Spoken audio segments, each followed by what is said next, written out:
Baik, di sini saya sudah cuci tangan dan juga sudah mendapat persetujuan dari pasien untuk melakukan tindakan ini. Jadi saya akan langsung melakukannya.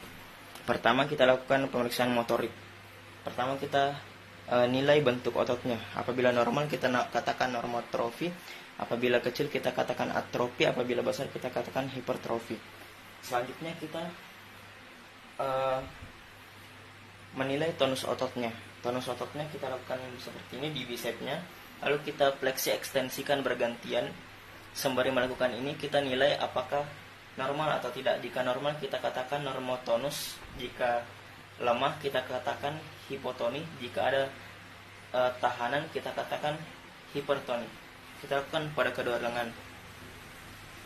Selanjutnya kita lakukan di ekstremitas bawahnya. Kita lakukan seperti ini, taruh tangan kiri kita di bawah pahanya, lalu kita miringkan sedikit kakinya, lalu kita lakukan fleksi ekstensi secara bergantian. Lalu kita nilai juga di sini seperti ekstremitas atas tadi normal atau tidak. Kita lakukan pada kedua kaki.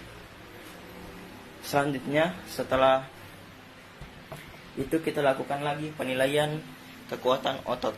Nah, penilaian kekuatan otot kita suruh ibunya angkat tangannya. Baik bu, angkat tangan tak bu.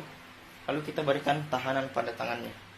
Nah, apabila menahan begini dengan kuat, sekuat tenaga, berarti dia masuk kekuatan otot 5. Namun kekuatan otot 4, dia apabila kita naikkan tangannya lalu kita berikan tahanan ringan, dia akan jatuh. Tahanan ringan langsung jatuh.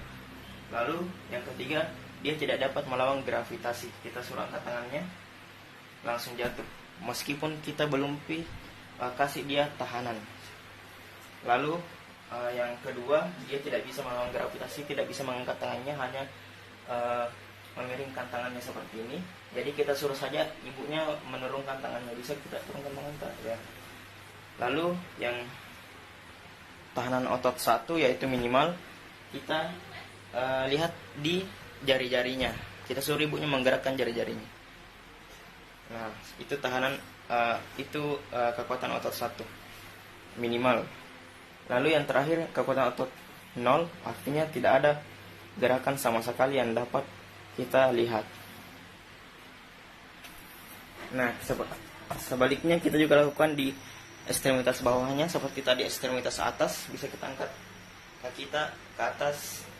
Nah, kita tahan, kita tahan juga begini.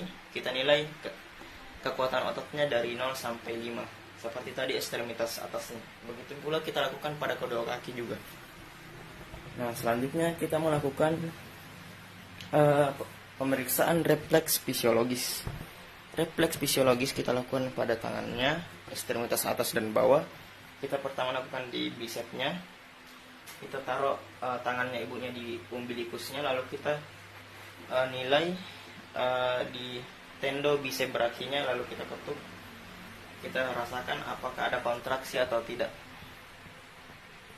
Selanjutnya di otot tricepsnya, kita taruh tangannya di processus sigmoidusnya, lalu kita angkat tangannya lurus. Lalu kita cari tendo tricep brachinya. Ketika kita dapat, kita langsung berikan ketukan. Kita rasakan apakah ada kontraksi atau tidak. Kita lakukan pada kedua tangan. Lalu pada ekstremitas bawah, tapi bu bisa angkat kita bu. Nah, kita pertama untuk melihat otot, kita ketuk tendo dari otot quadriceps femorisnya. Ini.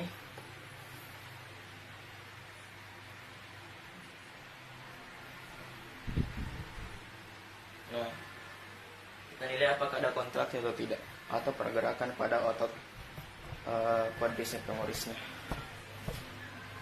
Lalu yang terakhir adalah menilai refleks dari tendo Achillesnya.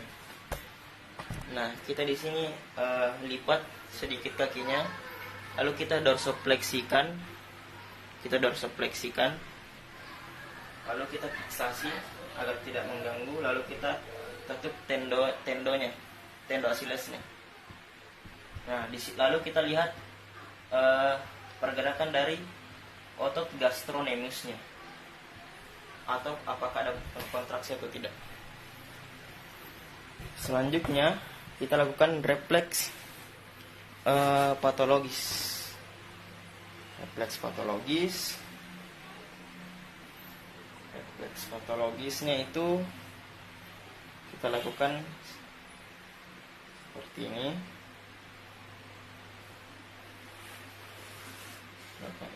Kita lakukan seperti ini.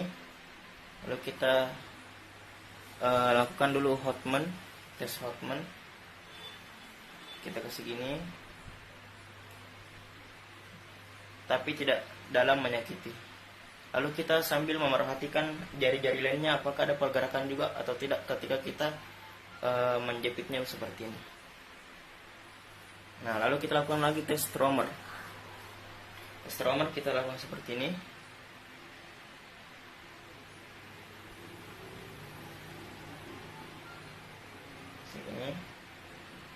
Nah, apabila juga jari-jari tangannya yang lain ikut bergerak, berarti dia positif.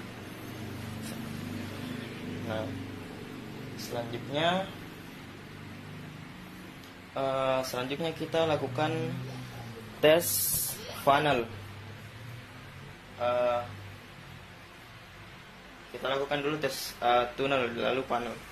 Tes tunnel itu kita ginikan tangannya, luruskan, lalu kita ketuk di sininya, kita ketuk di nervus medianusnya,